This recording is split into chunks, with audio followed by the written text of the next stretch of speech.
This podcast is powered by The Plug. The Connect with Graffiti. All right, back again. This is Connect with Graffiti. Another very special guest online with me right now. The amazing actress, writer, coach, goddess, Ms. Abba Arthur. How you doing? I'm doing great. Thank you. Thank you for having me. And thank you for that intro. I like it. Oh, I left out some stuff. I could have kept going. My first question I always like to ask is, how's your mental? Oh, wow. Great, actually. I know I had to think about that one.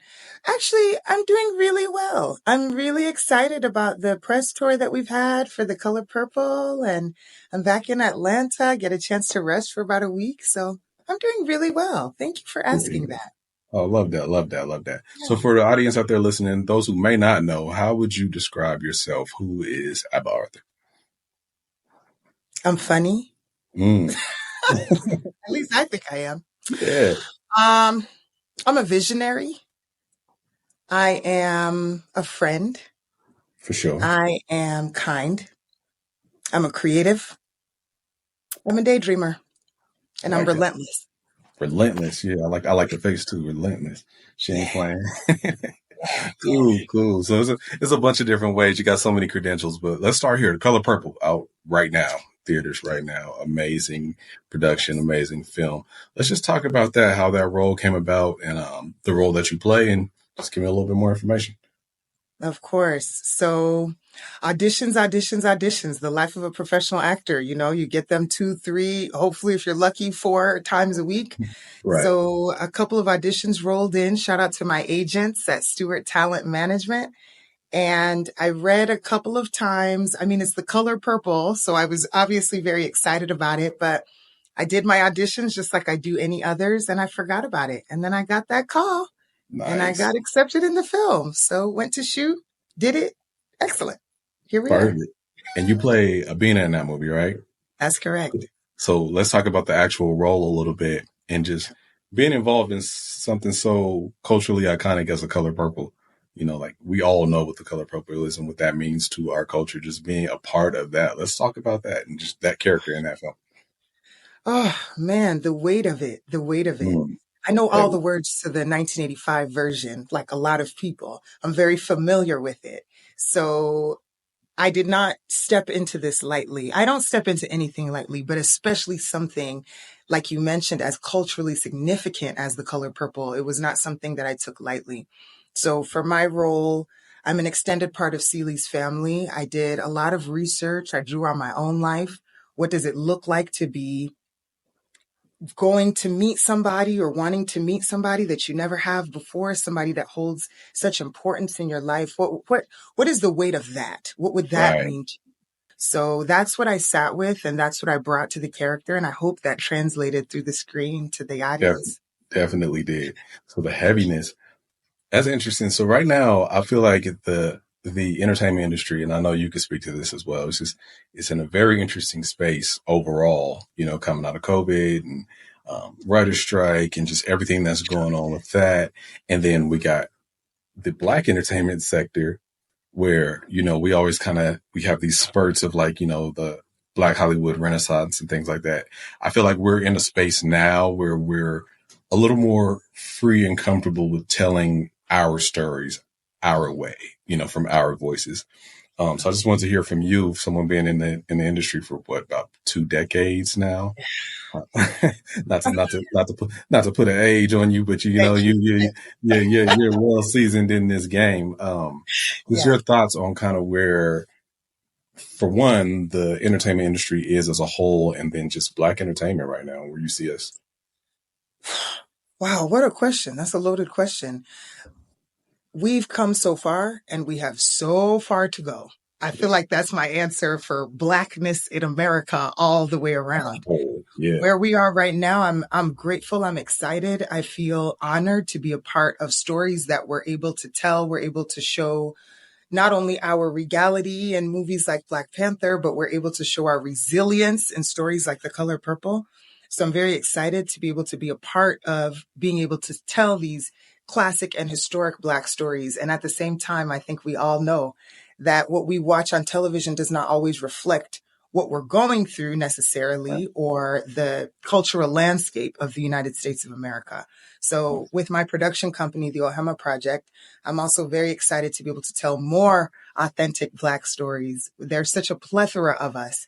We're in all different fields and living all different lives. And so the stories that we watch on film and television should also reflect that. So even though we've come quite a ways, we have a long way to go. And I'm excited about being a part of the future of television as well.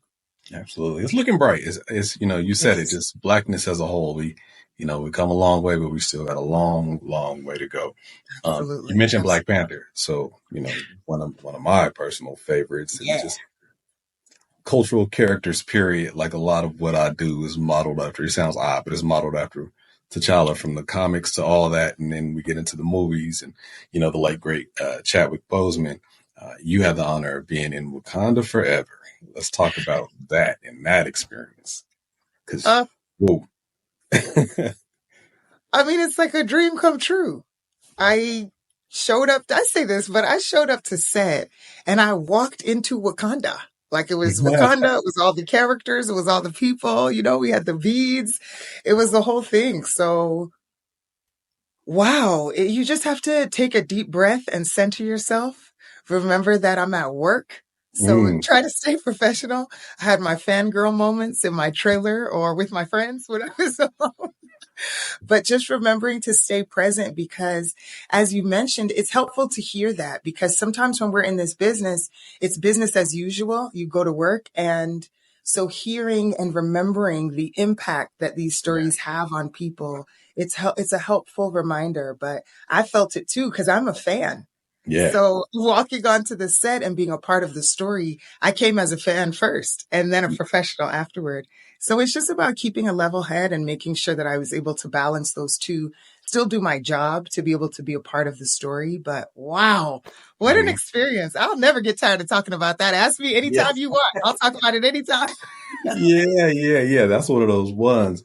And then just even with that, so, as a viewer and just, a fan of the comic, the story, and then of course, just a participant in the culture, we knew the heaviness that was coming with that movie, with the passing of Chad. How was the energy on set? Like, of course, like you said, you walk into Wakanda, that's amazing. But then there is that underlying tone of, oh no, we actually lost the Black Panther. Yeah. I was very conscious coming to set of the fact that I was going to be with people who were grieving heavily. As we know, Chadwick created this role. The role is his. And so having lost such an integral part of the story, I knew that I needed to know my place on set. I knew that I needed to have a level of reverence that everybody else had around me. And I believe that on set, the atmosphere really honored him. He was very present. His name came up multiple times, but also I know that for all of us that were involved, there's an underlying level of respect that is already present. And I certainly felt like I wanted to make sure that I did my part to honor him and honor everybody who was there and also understand their grief and work with them as they were working through their grief. So it was very present. It was very present. He was very present. That's good. That's good. Yeah, it definitely showed through the screen. It was felt through the screen too, that energy and that presence was there. So taking it off film and business for a little bit, let's just talk about you and a little bit of your background. So, of course, Colorado native right here. You definitely attended CU Boulder. I did. Proud buff, scope buffs. So right now, prime effect. We got Dion out here. What's your thoughts on what's going on in Colorado from afar now? Because you're out in Atlanta, right? I am. Oh my God, I love it. I love it. You know what's so wild? I used to walk through the airport or out in public or wherever, and you see somebody with a CU shirt on or a CU hat. I would get so excited. I'm running up to them. Oh my gosh, did you go there? Are you from Colorado? And 5 years ago, 3 years ago, 10 years ago, it's because they went there or they're from Colorado. now I don't even go up to people anymore because there's so many people that know Yeah. about CU. And yeah, shout out to Coach Prime. I mean, I love it. I always say we'll take all the bandwagoners we can get. We need the Yeah, come help. on, bring them Anybody, on. Yeah, come on over. Anybody who's rooting for us, we'll take it. I yeah, love it. I'm so excited about it. I can't yeah. wait for next season. Finally, finally, finally. So yeah, let's do it. Go Buffs. Go It Buffs. brought so much energy to Colorado. And, I'm Yes. in Denver, and that's Boulder, so it just trickles on down. And just Yeah. like you said, bring on the bandwagon fans. We'll take it. Please. We want all of that. We want We all of need that. it. We need it. Yeah, We need it. yeah. So, what did you study when you went to CU? I got my Bachelor of Fine Arts in Performing Arts, and I have a BA in Political Science. Of course, of course. I What made know. you take that route? You were a young Abba, like, oh, I'm gonna do this thing. I'm gonna be an I know. actress. Well, I didn't really understand that it was a career field. I was always the kid that was like making up dances, and I just always had too much energy. I was always performing or something, and I didn't really know what to do with it. So when I got to CU and I found out about the program, I'm like, this sounds like something that would be for me. And it was. As soon as I got on stage, I started doing my audition for the program. I was like, oh wow, this is it for me. And then political science, I've always been somebody who questioned the rules. If you're going to tell me I have to do something, I want to know why. I want to Yeah, know whose decision it was for me to have to do this thing. And I just like to understand the political structure. So I have a lot of politicians in my family, yeah, and I thought that maybe this would be a safe bet so I could tell people, oh, I'm studying political science, not just that I'm an actor. yeah. It Right. probably came a little bit more from fear. But that poli-sci degree has helped me tons because, you learn debate, you learn speech, you learn communication. There's so many parts of it, and just learning how the world works that we live in. I think it Yeah. is helpful and it feeds into my art. So that's where I got those two from. The combo has been helpful. Love that. Love that. Love that. So definitely want to talk about something that's kind of going around in the news lately. Had this combo earlier with another guest as well. We seen that interview with Taraji P. Henson, right? And she got a bit emotional, just talking about how Black women in Hollywood just are unfairly paid and the wage difference and just all of that. I wanted to talk to you about that, being a woman of color in that space and just for one, there's often typecasting and there's just, especially, being so ethnic and cultural. Do you ever find yourself in a space where, you feel kind of boxed in or unjustly, I won't say unjustly, but you get what I'm saying, where Yeah, the lane might be a little narrowed for you, because absolutely. of that. Yeah. Of course. All the time. I think we all do. Yeah. If I'm talking to another Black woman who's in the industry and that is not her experience, I'm going to question why. Like what's going on over there? It's unfortunate, but I think it's something that we all know exists. And I feel like we just keep going and keep trying because at some point we have to break out of the box and that Absolutely. work comes together. So it's something that I feel like once we talk about it, once it's vocal, it is in all industries. But I think that people are unaware that it is in ours because when we see us on screen, we see us, one of us or two of us, but it is not conscious that there are only one of us or Yeah. only two of us. You have a cast that's the size of 20. Why is there only one Black person? That's not how that works in the regular world. Mm. And so I'm glad that we're talking about it. It's something that certainly needs to have light shed on. It has been my experience, certainly. And I'm grateful for the opportunity, not just to be able to talk about it, but be able to be a part of the change because I have a Absolutely. lot of hope for the future and I have a lot of hope for where we're going. So as long as we continue to have these conversations, hopefully it'll reach more ears. Love it. Love it. So coming off of that, what would be your personal dream role? Something that you would just love to play, whether it be a Oh my gosh. biopic or just a Man. fiction character, just something. What would that be? Oh man. I have so many. I have so many. There's so many people I want to work with. Okay. Honestly, can I tell you what I want to do next? Let's do it. Okay. So I'm looking forward to being able to play a character that the audience would see as villainous, Mm. In my life, I tend to be very smiley and happy and kind and fun. And I enjoy that. And I want to stretch myself acting wise. And so normally we see a character, we feel like they're the villain or they're cruel, they're murderers, they're, I don't know, something else that would be like an outcast in society.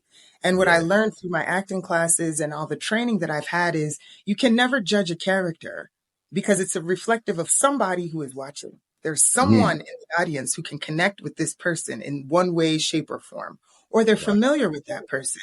So to me, acting is also empathy.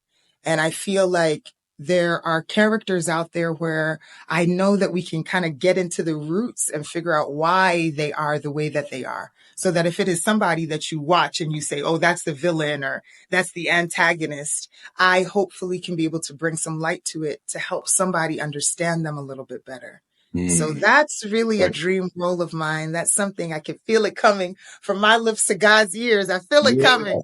So I'm Manifest excited that. about that one. Yeah. I love that. That'd be cool to see you, kind of evil per se.